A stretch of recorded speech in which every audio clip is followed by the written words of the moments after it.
राम राम जी, वंदे मातरम। हम बात कर रहे हैं वर्तमान समय की। अभी वर्तमान में पूरा विश्व एक युद्ध की स्थिति में उत्पन्न हो रहा है। अमेरिका और ईरान के युद्ध की वजह से पूरी दुनिया के अंदर हर व्यवस्था एक अपने अव्यवस्था के चरम सीमा में है। अब जैसे अपने देश के अंदर, भारत देश में देखो, क्या हम इस स्थिति के अंदर अपने अच्छे नागरिक होने का कर्तव्य का पालन कर रहे हैं? हमें सोचना चाहिए कि वास्तव में अगर युद्ध कहीं भी होता है तो उसका असर हर एक देश पे पड़ेगा, चाहे वो देश छोटा हो या बड़ा हो। महंगाई तो आम बात है, हमें पता है युद्ध होगा तो ये तो महंगी चीजें होगी। वर्तमान समय में जैसे गैस सिलेंडर है, देखो गृहस्थी में कोई रहता है, हमें पता है कि अमुक चीजें जो भी होती है, राशन की होती है, खाद्य सामग्री की होती है, कपड़े पहनने के होते हैं या सिलेंडर होता है, तो हमें पता है कि वो तो आम जरूरत है। और युद्ध के अंदर ये चीजें बहुत महंगी होगी, ये तो पता है एकदम। तो इस समय हम क्या कर रहे हैं? मैं तो जैसे विपक्ष है उसको भी बोल रहा हूं, एकदम सीधे बोल रहा हूं एकदम। ये चीज इस समय हमें अपने देश में एकजुटता की जरूरत है, ताकि हम हर एक चीज को मुकाबला करके और अपने देश को समृद्धशाली बनाएं। हमारे छोटे छोटे वीडियो, हमारे छोटे छोटे लाइक्स, हमारे छोटे छोटे कमेंट, हमारे फेसबुक के द्वारा या सोशल मीडिया के द्वारा हम आम नागरिक जो भी काम करें, क्या वो सही है? हमें सोचना चाहिए, हमें देश के लिए अच्छा करना चाहिए। अभी तो पूरे जो हमारे सांसद हैं, पूरी जो पार्लियामेंट है, उसको तो एक होके एक अच्छा डिसीजन लेना चाहिए। अभी जो भी जैसे कोई अपना सरकार काम कर रही है वो उसके साथ में होना चाहिए। हमें सरकार की हर गाइडलाइंस को मान के हमारा जो कर्तव्य है उसका पालन करना चाहिए। लेकिन हम देखो इसके विपरीत तो कहीं काम नहीं कर रहे हैं।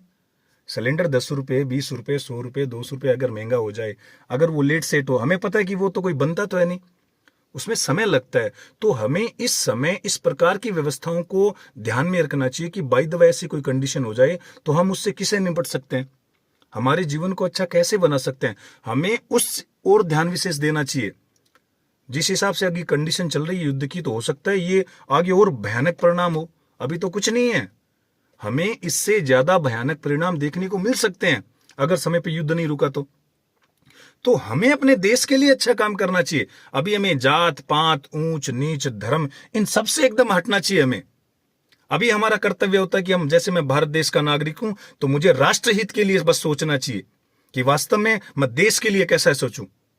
मेरा देश का भी क्या, मैं एक नागरिक हूं देश का, तो मेरा उत्तम कर्तव्य क्या होता है जिससे मेरे देश का भला हो। राष्ट्रहित सर्वोपरि होना चाहिए। सबसे बड़ा धर्म अभी राष्ट्र होना चाहिए, क्योंकि अभी राष्ट्र को हमारी जरूरत है। हमारे एक छोटे से विचार से राष्ट्र को बहुत मजबूती मिलती है। हम देखते हैं कोई पोस्ट आ गई, किसी ने कोई वीडियो बना दिया, सिलेंडर ऐसा हो गया, अभी महंगाई ऐसी हो गई, वो हो गई, सरकार क्या कर रही है, वो देश ऐसा कर रहा है। अरे उस देश में क्या हो रहा है क्या नहीं हो रहा, वो उनकी व्यवस्था है। हम अपने देश में क्या कर रहे हैं? क्या मैं देश के लिए अच्छे नागरिक की भूमिका निभा रहा हूं? क्या मेरा जो सच्चा कर्तव्य होता है वो मैं कर रहा हूं? अरे देखते हैं आजकल जैसे सोशल मीडिया पे कोई वीडियो आ रहा है, लोग अनभिज्ञता के कारण उन बातों में उनको सहजता से मन में बिठा लेते हैं कि यार ये क्या हो रहा है, ये क्या हो रहा है। तो क्या हमारी वीडियो से किसी को नुकसान तो नहीं हो रहा है ना?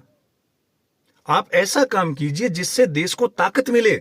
लड़ने के तो बहुत दिन है, क्या दिक्कत है? लेकिन अभी देश, अगर हमारी कोई अंदर की बात है, कोई भी देश के अंदर कोई बात है, राजनीति करो, लेन देन करो, कुछ भी करो, कोई दिक्कत नहीं है। लेकिन जब देश की बात आती है तो हमें सबको एकजुट में होना चाहिए, न जात पात में, न ऊंच नीच में, न धर्म में। सबको राष्ट्र के लिए अच्छा करना चाहिए, राष्ट्र के बारे में सोचना चाहिए कि नहीं, मैं कोई भी ऐसा काम नहीं करूं जिससे मेरे राष्ट्र को हानि हो। मैं हर वो काम करूं जिससे मेरे राष्ट्र को समृद्धशाली बनने में काम आए मेरे विचार एकदम। अगर कोई चीज महंगी है, लेन देन है, कुछ गलत हो रहा है, तो आप विवेक लगाइए, आप सोचिए कि नहीं, उस मुश्किल से हम कैसे निकल सकते हैं। अभी तो ईंधन की कमी नहीं है, अगर और भयंकर कोई स्थिति हो जाए तो फिर हमें क्या करना चाहिए? हम अपने जीवन को किस प्रकार से जिएं ताकि हमारे आने वाली समय के अंदर, आने वाली कोई अगर विपरीत परिस्थिति उत्पन्न हो जाए तो उससे हम लड़ सकें एकदम मुकाबले के साथ में। मैं सभी देशवासियों से निवेदन करता हूं, ये लड़ने का या कोई आपसी द्वेषता का काम नहीं है। इस समय अपने विवेक का इस्तेमाल कीजिए। इस समय आपको एक अच्छे नागरिक की भूमिका निभानी है।